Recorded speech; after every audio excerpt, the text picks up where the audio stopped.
Par contre, je pense qu'on continue à payer un petit peu la facture de la Russie.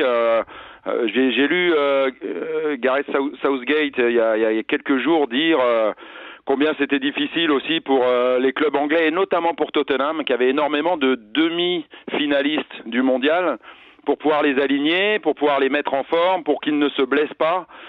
Et en fait, nous, on a connu ça parce que Steve Mandanda s'est blessé au premier match qu'il a joué à Nîmes.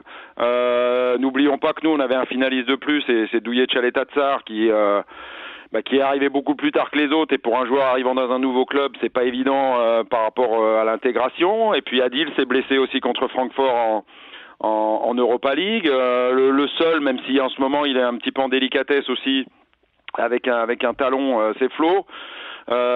Qui même s'il n'était pas encore prêt à 100%, a mis but sur but et passe décisive sur passe décisive en ce début de saison. Il a des stats incroyables. En 2018, il est vraiment sur sa lancée. C'est l'un des meilleurs joueurs en Europe.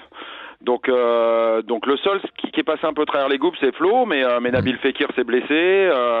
Il est arrivé une mésaventure à Hugo Lloris qui le méritait pas du tout. Ce que je veux dire par là, c'est que leur statut a changé, ils sont scrutés, ils ont eu moins de vacances, ils ont beaucoup fêté, ils ont eu moins de récupération, et sur le plan psychologique, c'est pas évident de se remettre à l'école du quotidien et de son club et des ambitions de son club, parce que nous on veut aller jouer la Ligue des Champions, on veut s'y qualifier, et c'est aussi bien évidemment un objectif très noble, mais ça n'a pas non plus l'aura de gagner une Coupe du Monde, hein, Et c'est pas même évident.